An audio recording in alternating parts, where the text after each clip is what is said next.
الحمد لله الذي هدانا لهذا وما كنا لنهتدي لولا أن هدانا الله. أشهد أن لا إله إلا الله وحده لا شريك له وأشهد أن نبينا محمدا عبده ورسوله.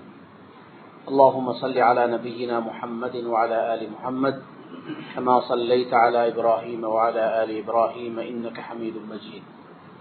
أما بعد فيقول الله تبارك وتعالى: يا أيها الذين آمنوا اتقوا الله حق تقاته ولا تموتن إلا وأنتم مسلمون. அல்லாஹ்வுடைய நல்லடியார்களே, வாழ்க்கையின் எல்லா நிலைகளிலும் அல்லாஹ் ஒருவனுக்கு வழிபட்டு தக்வாவுடன் வாழுமாறு முதலில் எனக்கும் பிறகு உங்களுக்கும் வசியத் செய்து கொள்கிறேன். அன்புக்குரிய சகோதரர்களே, அல்லாஹு தஆலா நமக்கு தந்திருக்கக்கூடிய அருள்கள் பாக்கியங்களில் ஒரு பெரும் அருள்தான் நமக்கு அவன் தந்திருக்கிற பிள்ளைகள். குழந்தை செல்வம் கிடைக்க வேண்டும் என்பதற்காக ஒவ்வொரு நாளும் எத்தனையோ பேர் வைத்தியசாலைகளிலும் அங்கும் இங்கும் அலைந்து கொண்டிருக்கிற நிலையை பார்க்கிறோம். அல்லாஹு தஆலா ஒரு மனிதனுக்கு குழந்தையை கொடுக்கவில்லை, ஆனால் அதற்காக அவன் எத்தனை கோடிகளை செலவழித்தாலும் வெறும் பணத்தினால் குழந்தைகளை வாங்கிவிட முடியாது. அல்லாஹு தஆலா அப்படிப்பட்ட பெருமதிமிக்க செல்வங்களை எந்த செலவும் இல்லாமல் நமக்கு பாக்கியமாக தந்திருக்கிறார். நாம் எல்லோரும் நம்முடைய பிள்ளைகளை, குழந்தைகளை நேசிக்கிறோம். ஆனால் அந்த பிள்ளைகளை பயனுள்ளவர்களாக, பெருமதிமிக்கவர்களாக ஆக்கிக் கொள்கிறோமா என்றால் அது ஒரு கேள்விக்குரிய விஷயமாக இருப்பதை பார்க்கிறோம். அன்பான சகோதரர்களே, பிள்ளைகள் என்பவர்கள் ஒரு மனிதனுக்கு கிடைக்கக்கூடிய மேலதிக வாழ்க்கைகளுக்கு சமமானவர்கள். ஒரு உடலுக்கு ஒரு வாழ்க்கை தான், ஆனால் அல்லாஹு தஆலா அவனுக்கு ஒரு பிள்ளையை கொடுத்தால் அந்த பிள்ளை அவனுடைய இரண்டாவது வாழ்க்கைக்கு சமமானவர். 3-4 குழந்தைகள் இருந்தால் அவர்களுக்கு, அந்த மனிதனுக்கு, அவர்கள் எல்லோரும் மேலதிகமான வாழ்க்கைகள் போன்றவர்கள். ஏனென்றால் அவர்கள் செய்கிற எல்லா நற்கர்மங்களிலும் பெற்றோருக்கு பங்கு இருக்கிறது. அவர்கள் நியத்து செய்யலாம், நியத்து செய்யாம இருக்கலாம், எப்படி இருந்தாலும் அவர்கள் செய்யக்கூடிய எல்லா நலவுகளிலையும் தாய்க்கும் தகப்பனுக்கும் பங்கு இருக்கிறது. அவர்கள் என்ன செய்தாலும் அதுல ஒரு பங்கு இவர்களுக்கும் வந்து சேரும். அந்த வகையில் அன்புக்குரிய சகோதரர்களே, அல்லாஹு தஆலா நமக்கு தந்திருக்கக்கூடிய நம்முடைய வாழ்க்கையை நாம் எப்படி திட்டமிட்டு சிறப்பானதாக ஆக்க வேண்டும் என்று முயற்சி செய்கிறோமோ, நம்முடைய பிள்ளைகளின் வாழ்க்கையில் முயற்சி செய்தால் அவர்களுக்கு நம்மை விடவும், நம்முடைய வாழ்க்கையை விடவும் சிறந்த ஒரு வாழ்க்கைக்கு நாம் வழிகாட்டலாம். சிறந்த ஒரு வாழ்க்கைக்குரியவர்களாக நாம் அவர்களை தயாரித்து விடலாம். நாம் கஷ்டப்பட்டு உழைக்கிறோம். தொழில்கள், உத்தியோகங்கள், வியாபாரம் என்று சொல்லி மக்கள் நாடு கடந்தும் பல நீண்ட காலங்களுக்காக செல்கிறார்கள்.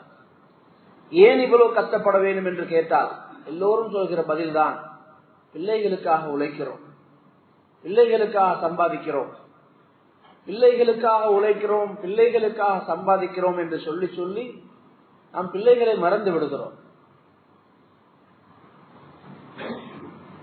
பிள்ளைகள் வளருகிற அந்த பருவம் என்பது மிக சிறப்பான பருவம். குழந்தைகள் பிறந்து வளருகிற ஆரம்ப காலத்தில் அவர்கள் வெள்ளை பேப்பரை போல நமக்கு கொடுக்கப்படுகிறார்கள். அவர்களுடைய உள்ளங்கள் எதுவும் இல்லை, நாம் எதை போடுகிறோமோ அதுதான்.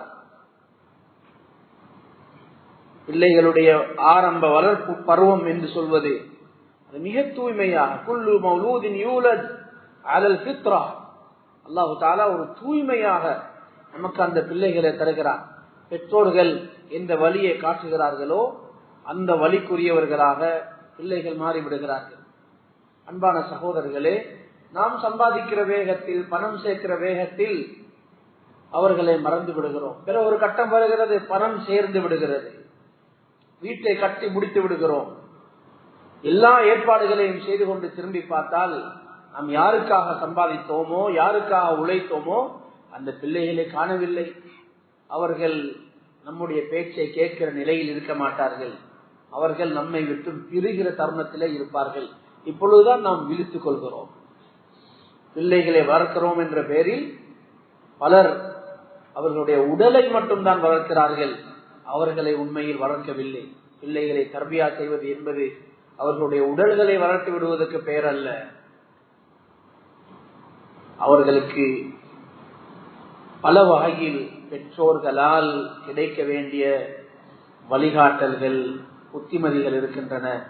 அவை அந்தந்த பருவங்களில் அவர்களுக்கு கிடைத்துவிட வேண்டும். அன்பான சகோதரர்களே, அல்லாஹு தஆலா குர்ஆனில் லுக்மான் அலைஹிஸ்ஸலாம் என்று சொல்லக்கூடிய மனிதனுடைய பெயரை சொல்லி அவர் சொன்ன நல்ல அறிவுரைகளை எல்லாம் நமக்கு பாடமாக சொல்லி இருக்கிறார். அவருடைய பெயரில் குர்ஆனில் ஒரு சூரா இருக்கிறது, சூரத்துல் லுக்மான். அவர் ஒரு ரசூலும் அல்ல, நபியும் அல்ல. அவர் ஒரு சாலிஹான மனிதர், அவ்வளவுதான். அல்லாஹ்வுடைய ஒரு நேசராக இருந்தார். அவருடைய தோற்றம் அலங்கோலமான தோற்றம். அவர் பெரும் வசதி உள்ளவர் அல்ல, அவர் ஒரு ஆட்சியாளர் அல்ல. அவரை பற்றி குர்ஆனில் இவ்வளவு முக்கியத்துவம் கொடுத்து அவருடைய பெயரை சொல்லி புகழ்ந்திருப்பதற்கு காரணம், அவர் தன்னுடைய ஒரு மகனுக்கு புத்திமதி சொல்லி சொல்லி சொல்லி வளர்த்தார். அந்த புத்திமதிகளை எல்லாம் நமக்கு பாடமாக குர்ஆன் சொல்லி தருகிறது. யா புனைய லா துஷ்ரிக் பில்லாஹ், யா புனைய, யா புனைய, என் அன்பு மகனே, என் அன்பு மகனே என்று சொல்லி சொல்லி அவர் சொன்ன புத்திமதிகளை எல்லாம் அல்லாஹு தஆலா நமக்கு சொல்லி இருக்கிறான். அதை சொல்லும் பொழுது அவருடைய வார்த்தை, அந்த அழகிய வார்த்தை அன்பு மகனே என்ற வார்த்தையையும் சேர்த்து குர்ஆன் நமக்கு சொல்லி தந்திருக்கிறது. அன்பான சகோதரர்களே, அந்த புகழுக்குரியவர்களாக நானும் நீங்களும் மாறலாம். நமக்கும் அல்லாஹு தஆலா பிள்ளைகளை தந்திருக்கிறார். நாம் ஏன் நம்முடைய பிள்ளைகளுக்கு அந்த புத்திமதிகளை சொல்லக்கூடாது? நாம் இஸ்லாத்தை சொல்வது, பிரச்சாரம் செய்வது என்றால் நாம் அதை பெரும் ஒரு தூரத்தில் உள்ளவற்றை தான் நாம் யோசிக்கிறோம், பக்கத்தில் உள்ளவற்றை நாம் யோசிப்பதில்லை. நாம் மக்களுக்கு சொல்ல நினைக்கிற விஷயங்களை வீட்டுக்குள் நம்முடைய மனைவி குழந்தைகளுக்கு ஏன் சொல்வதில்லை? ஒவ்வொரு வீட்டு தலைவனுக்கும் அல்லாஹு தஆலா கொடுத்திருக்கக்கூடிய ஒரு பெரும் ஆட்சி, பலமான ஆட்சி தான் தன்னுடைய வீடு,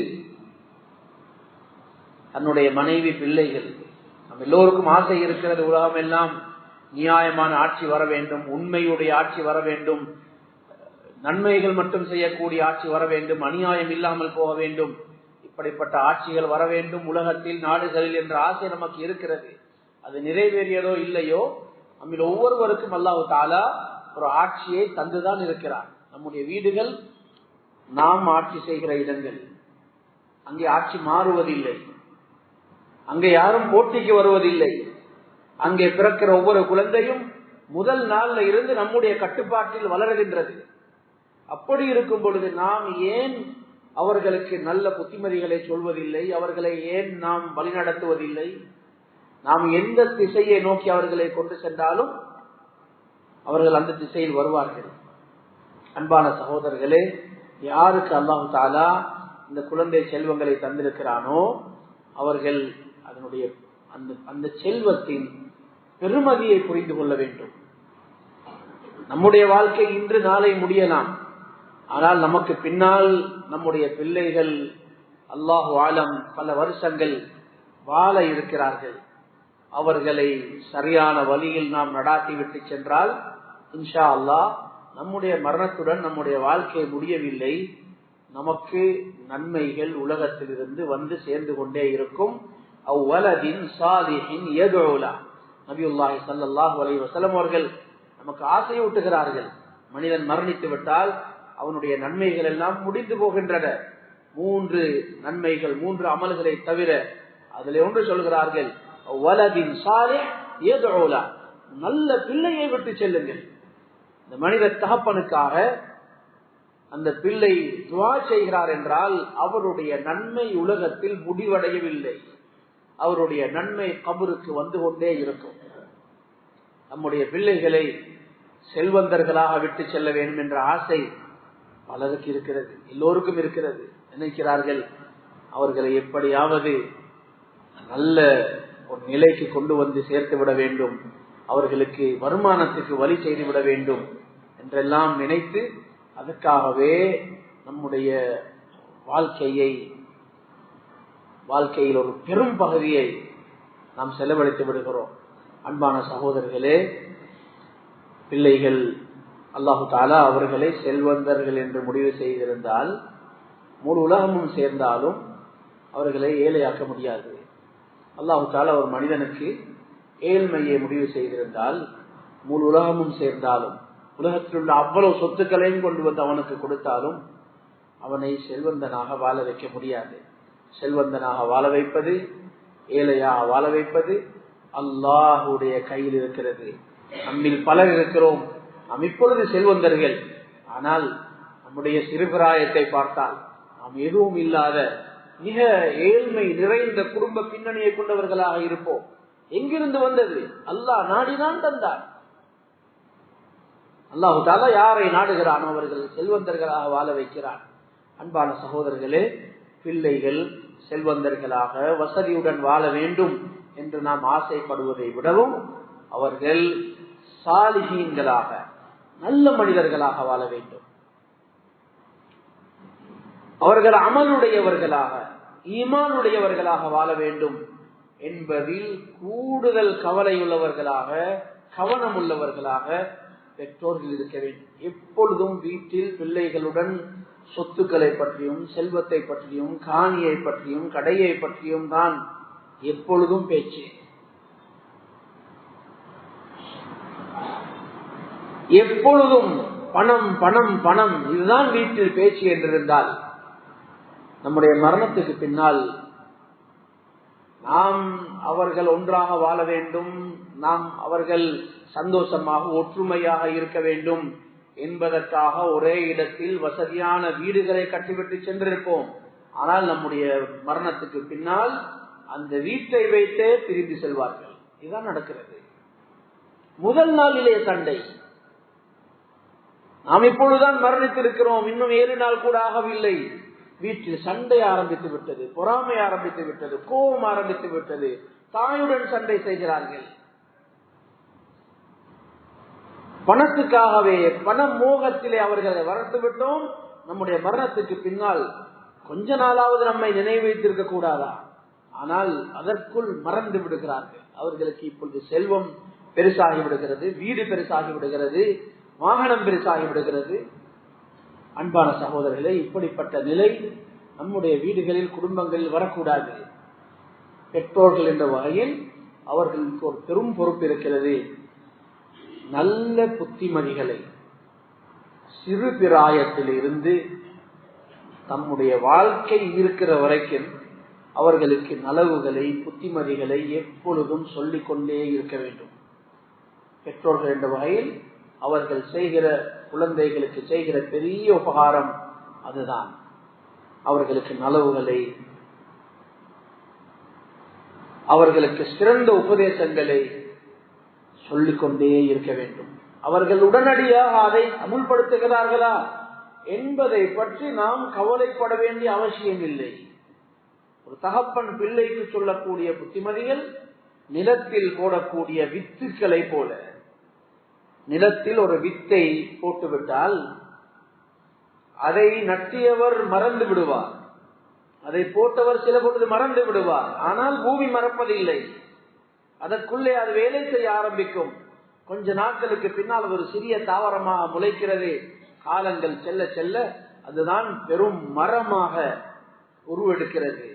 அதுபோல்தான் நாம் நம்முடைய பிள்ளைகளுக்கு சிறு பிராயத்திலிருந்து சொல்லி வரக்கூடிய நல்ல அறிவுரைகள், புத்திமதிகள் அந்த வித்துக்களை போல அது வளர்ந்து ஒரு நாள் மரமாகும். நாம் சொல்லக்கூடிய எத்தனையோ புத்திமதிகளை நம்முடைய மரணத்துக்கு பின்னால் தான் பிள்ளைகள் செய்ய ஆரம்பிப்பார்கள். நாம் எத்தனையோ குடும்பங்களில் பார்க்கிறோம், தகப்பனை அடக்கம் செய்து விட்டு வந்ததற்கு பின்னால் இப்பொழுது அவர்கள் பேசிக் கொள்கிறார்கள், பாப்பா செய்த அந்த அமல நாங்க விடக்கூடாது, பாப்பா எப்பயுமே இப்படி சொல்லுவார், நாம் அதை செய்ய வேண்டும் என்ற எண்ணம், அந்த நல்லெண்ணம் எல்லாம் இவரை போய் அடக்கம் செய்து வந்ததற்கு பின்னால் பிள்ளைகள் யோசிக்க ஆரம்பிக்கிறார்கள். ஆகவே நாம் அவசரப்பட வேண்டிய அவசியம் இல்லை. நாம் சொல்வதை செய்வதில்லை, இவர்கள் கேட்பதில்லை, எப்படி செய்ய போகிறார்கள், இதுவெல்லாம் நமக்கு தேவையில்லை. நம்முடைய வேலை அவர்களுக்கு புத்திமதிகளையும் வழிகாட்டல்களையும் சொல்லிக் கொண்டே இருப்போம். உரிய காலத்தில் சொல்லாமல் காலம் சென்றதற்கு பின்னால் எத்தனையோ பெற்றோர்கள் கவலைப்படுகிறார்கள். புத்திமதிகள் சொல்ல வேண்டிய காலத்தில் சொல்லவில்லை, அவர்களுக்கு நலவுகளை சொல்ல வேண்டிய காலத்தில் சொல்லவில்லை. காலம் கடந்ததற்கு பின்னால் இப்பொழுது என்னுடைய மகன் என்னை பார்ப்பதில்லை, அப்படி செய்கிறான் இப்படி செய்கிறான் என்று வருத்தப்படக்கூடியவர்கள் பலரும் இருக்கிறார்கள். அன்பான சகோதரர்களே, பிள்ளைகள் நம்முடன் இருக்கக்கூடிய அந்த காலங்கள் பெருமதிமிக்க காலங்கள். நாம் நமக்கு தெரிந்த நலவுகளை அவர்களுக்கு சொல்லிக் கொண்டே இருக்க வேண்டும். நம்முடைய வீடுகளில் எப்பொழுதும், விசேஷமாக சிறு பிள்ளைகள் எங்கே வளர்கிறார்களோ அந்த வீடுகளில் குர்ஆனுடைய விஷயங்களும் ஹதீஸ்களும் வாசிக்கப்பட வேண்டும். நம்முடைய வார்த்தைகளுக்கு இல்லாத சக்தி அல்லாஹ்வுடைய கலாமுக்கு இருக்கிறது. அல்லாஹ்வுடைய ரசூல் ஸல்லல்லாஹு அலைஹி வஸல்லம் அவர்கள் பேசிய அந்த வார்த்தைகள், அதுக்கு சக்தி இருக்கிறது. ஜாஹிலியூன்களாக மடமை காலத்தில் வாழ்ந்த மனிதர்களை மிக உயர்ந்த இடத்துக்கு கொண்டு வந்தது அந்த வார்த்தைகள் தான். அல்லாஹ்வுடைய ரசூல் ஸல்லல்லாஹு அலைஹி வஸல்லம் உடைய வார்த்தைகள் தான் அவர்களை உலகத்தை ஆட்சி செய்வதற்கு தகுதியானவர்களாக மாற்றியது. அவ்வளவு பெரும் சக்தி துனியா ஆஹிராவுடைய எல்லா நலவுகளுக்கும் வெற்றிகளுக்கும் வழிகாட்டல் அந்த வார்த்தைகளுக்குள்ளே இருக்கிறது. நாம் அதை சரியாக கொடுத்து விட்டால் இன்ஷா அல்லாஹ் அதன் மூலம் அவர்களிடத்தில் பெரும் மாற்றங்களை எதிர்பார்க்கலாம். சம்பாதிக்கிற வேகத்தில், உழைக்கிற வேகத்தில் குழந்தைகளை மறந்துவிடக்கூடாது. நாம் அவர்களுக்காக நேரங்களை ஒதுக்குவோம். நிறைய பேச வேண்டும். ஒரு காலம் வரும், பிள்ளைகள் நம்முடன் பேச வேண்டும் என்று நாம் ஆசைப்படுவோம். ஆனால் அவர்கள் வரமாட்டார்கள், பேச மாட்டார்கள். ஏன்? நாம் அவர்களுடன் பேச வேண்டிய காலத்தில் நாம் நிறைய பேச வேண்டும். அவர்களிடத்தில் நம்முடைய ஆசைகள், நம்முடைய எதிர்காலத்தில் நாம் அந்த பிள்ளைகளிடமிருந்து என்ன நலவுகளை எதிர்பார்க்கிறோம் என்பதையெல்லாம் நாம் அவர்களுக்கு சொல்ல வேண்டும். நிறைய பெற்றோர்கள் இப்பொழுதெல்லாம் குடும்பங்கள் ஒன்று சேர்கிறார்கள், ஆனால் பேசிக் கொள்வதில்லை. ஆச்சரியமான உலகத்திலே நாம் இருக்கிறோம். மிக கஷ்டப்பட்ட குடும்பத்தை எல்லாம் செலவழித்து நேரம் ஒதுக்கி சந்தோஷமாக நாம் எல்லாரும் இருக்க வேண்டும் என்று கஷ்டப்பட்ட ஒரு இடத்திலே ஒன்று சேர்த்தாலும் அங்கேயும் வருகிறார்கள். ஆனால் யாரும் யாருடனும் பேசிக் கொள்வதில்லை. எல்லோரும் அப்படியே இருக்கிறார்கள். சாப்பாட்டுக்கு அமர்ந்தால் தகப்பனும் இருக்கிறார், தாயும் இருக்கிறார், பிள்ளைகளும் இருக்கிறார்கள்.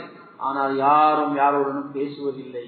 அன்பான சகோதரர்களே, நம்முடைய வீடுகளில் நாம் நிறைய பேச வேண்டும், நலவுகளை பேச வேண்டும். தவறுகளை அல்ல, மோசமானவற்றை அல்ல, நலவுகளை நிறைய பேச வேண்டும். விசேஷமாக பிள்ளைகளுடன் நாம் நிறைய பேச வேண்டும். அது நாம் அவர்களுக்கு கொடுக்கிற பெரும் பாக்கியங்கள், நாம் அவர்களுக்கு கொடுக்கிற பெரும் பரிசு, நாம் அவர்களுக்கு கொடுக்கக்கூடிய நல்ல அறிவுரைகள்.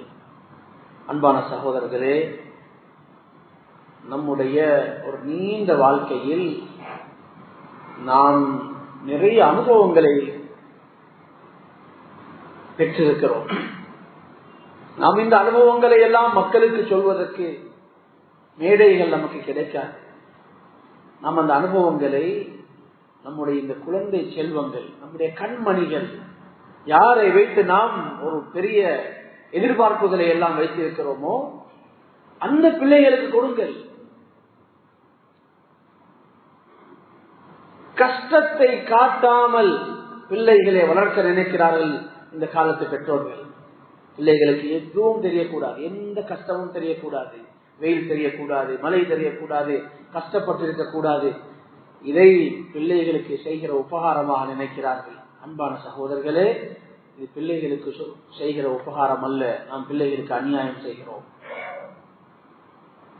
இந்த பூமிக்கு மேலால் வாழக்கூடிய ஒரு மனிதனாக இருந்தால் அவனுக்கு கஷ்டங்கள் தெரிய வேண்டும். கஷ்டங்களை சுமப்பது என்பது ஒரு மனிதனுடைய ஆற்றல், அவனுடைய சக்தி, பலம். நாம் நினைக்கிறோம் எந்த கஷ்டத்தையும் அவனுக்கு வைக்கவும் கூடாது, எந்த கஷ்டத்தையும் அவன் காணவும் கூடாது.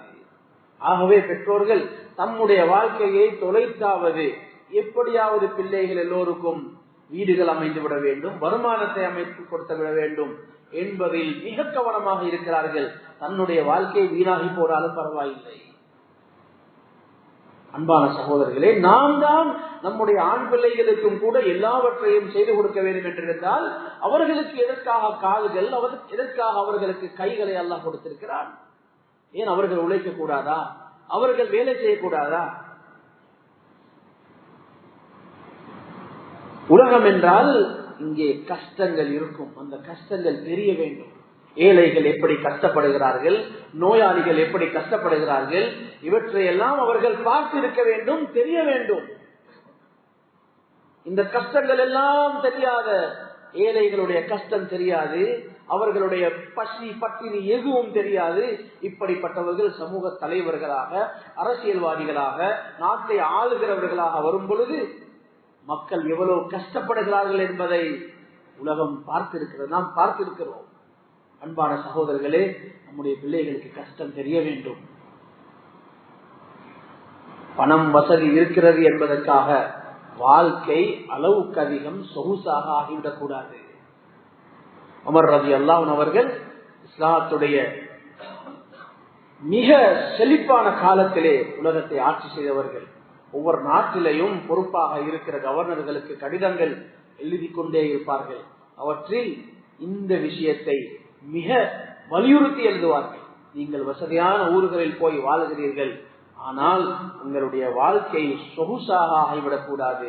உங்களுடைய ஆரம்ப காலத்தில் என்ன ஆடை இருந்ததோ, என்ன கலாச்சார முறை இருந்ததோ, சாப்பாடு எப்படி இருந்ததோ அதை நீங்கள் பாதுகாத்துக் கொள்ள வேண்டும் என்று சொல்லி அவர்களுக்கு கடிதங்கள் மதீனாவிலிருந்து போய்கொண்டே இருக்கும். அன்பான சகோதரர்களே, நம்முடைய பிள்ளைகளுக்கு அத்தனையும் நாம் வழிகாட்ட வேண்டும். பெண் பிள்ளைகளாக இருந்தால் அவர்களுக்கு சொல்லிக் கொடுங்கள்.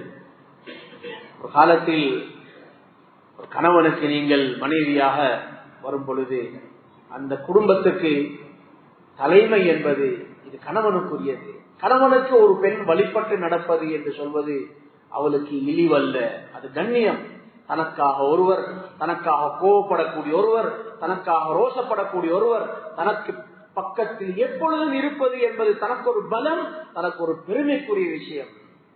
அது இழிவல்ல. இப்பொழுதெல்லாம் வளர்ந்து வருகிறவர்கள் நினைக்கிறார்கள் கணவனுக்கு வழிபடுவது அது நமக்கு இழிவு. நமக்கு வருமானம் இருக்கிறது, எனக்கும் தொழில் இருக்கிறது, எனக்கும் எல்லாமே இருக்கிறது, நான் ஏன் ஒருவருக்கு வழிபட வேண்டும் என்று நினைக்கிறார்கள். அன்பான சகோதரர்களே, வீடுகளில் இந்த கல்வியை கொடுக்க வேண்டும். அல்லாஹு தஆலா குடும்பங்கள் அழகாக செல்ல வேண்டும், வழிநடத்தப்பட வேண்டும் என்பதற்காக அங்கே ஒரு தலைமையை ஏற்படுத்தி மனைவியை உதவியாக வைத்து குழந்தைகள் வழிபட வேண்டும் என்ற கடமைகளை வைத்து இந்த குடும்ப அமைப்பை பாதுகாப்பதற்கான ஒரு முறையை ஏற்படுத்தி இருக்கிறார். அந்த முறை அந்த கட்டுப்பாடுகள் மீறப்படும் பொழுது குடும்பங்கள் சின்ன பின்னப்பட்டு போகும்.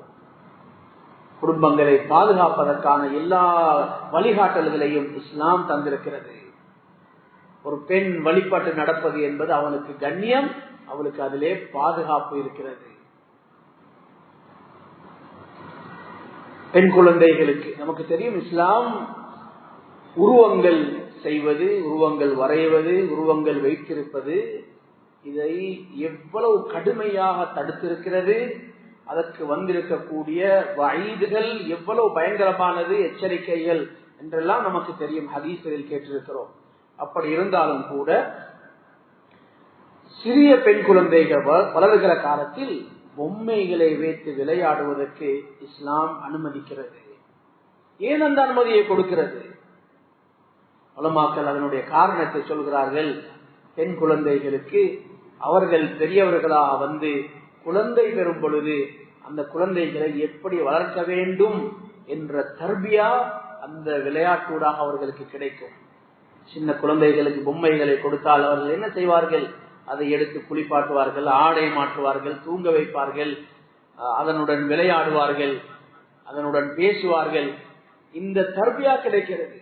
ஆகவேதான் இஸ்லாம் அதற்கு அனுமதி கொடுக்கிறது சிறுவர்களுக்கு. அன்பான சகோதரர்களே, இதில் மிக பெரும் ரகசியம் வழிகாட்டல் நமக்கு இருக்கிறது. பெண் குழந்தையை வளர்க்கும் பொழுது, அவரை தர்பியா செய்யும் பொழுதெல்லாம் பெற்றோர்களுடைய பார்வை எப்படி இருக்க வேண்டும், அவர்களை எப்படி தயாரிக்க வேண்டும் என்பதற்கான வழிகாட்டல் இருக்கிறது. பிள்ளைகளை வளர்ப்பதற்கான எல்லா போதிய அளவு தர்பியா இந்த விளையாட்டின் மூலமாக கிடைக்கும் என்பதனால் அதை அனுமதிக்கிறது. அவருடைய இன்னும் ஒரு பகுதி இருக்கிறது, கணவனுடன் சேர்ந்து வாழ்கிற வாழ்க்கை. ஒரு பெண் வயதை அடைந்து அவள் திருமணத்துக்கு தகுதியாகும் பொழுது ஒரு சில நாட்களில் அல்லது ஒரு சில மாதங்களில் அவளுடைய வாழ்க்கை தன்னுடைய பெற்றோர்களை விட்டு விலகி இன்னொரு ஆணுடன் அவள் வாழ ஆரம்பிக்கிறாள். அதற்கான பயிற்சி அது எங்கிருந்து கிடைக்க வேண்டும்? அவர்களை வளர்க்கிற பெற்றோர்களிடமிருந்துதான் அந்த பயிற்சியும் அந்த அறிவும் அந்த வழிகாட்டலும் அவர்களுக்கு கிடைக்க வேண்டும். அன்பான சகோதரர்களே, வெறும் நம்முடைய ஆசைக்காக நம்முடைய சந்தோஷத்துக்காக பிள்ளைகளை வளர்க்கக்கூடாது. பிள்ளையை வளர்ப்போம் அல்லாஹ்வுக்காக. இந்த பிள்ளைகள் அவர்களை பார்க்கும் பொழுதெல்லாம் நமக்கு எண்ணம் வர வேண்டும், இவர்கள் எனக்கு கொடுக்கப்பட்ட அமானிதங்கள். இந்த அமானிதத்தை தந்தது போல தூய்மையாக திருப்பி கொடுக்க வேண்டும். அதை விடவும் சிறப்பாக ஆக்கி நான் அல்லாஹ்விடத்திலே இவர்களை திருப்பி கொடுக்க வேண்டும் என்ற அந்த பார்வையில் நாம் பிள்ளைகளை வளர்ப்போம். வெறும் நம்முடைய ஆசைக்காக, நம்முடைய கண்குறிச்சிக்காக, இவர்களால் ஏதாவது சம்பாதித்துக் கொள்ளலாம் என்பதற்காக நாம் நம்முடைய பிள்ளைகளை வளர்க்கவும் கூடாது. அந்த பார்வையில் நாம் அவர்களை பார்க்கவும் கூடாது. அப்படி செய்வோம் என்றிருந்தால் நமக்கு கொடுக்கப்பட்ட மிக பெரும் செல்வம், நமக்கு தந்திருக்கக்கூடிய அல்லாஹ் தந்திருக்கக்கூடிய உலகத்துடைய செல்வங்களை விடவும் பெருமதிமிக்க செல்வங்களை நாம் வீணாக்கி விட்டவர்களாக ஆகிவிடுவோம். ஆகவே நாம் அவர்களை உயர்ந்த ஆகரத்துக்காக, அல்லாஹ்வுடைய திருப்திக்காக வளர்த்து அவர்களை ஒரு சிறப்பான வாழ்க்கையை வாழக்கூடிய மனிதர்களாக ஆக்கிவிட்டு செல்வோம். அல்லாஹ் தஆலா நம் அனைவருக்கும் அருள் செய்வானாக. யா அல்லாஹ், நம்முடைய பாவங்களை மன்னிப்பாயாக, நம்முடைய பெற்றோர்களை மன்னிப்பாயாக, முஃமினான ஆண்கள் பெண்கள் அனைவரையும் மன்னிப்பாயாக. வஆகிரு தஅவானா அல்ஹம்துலில்லாஹி ரப்பில் ஆலமீன்.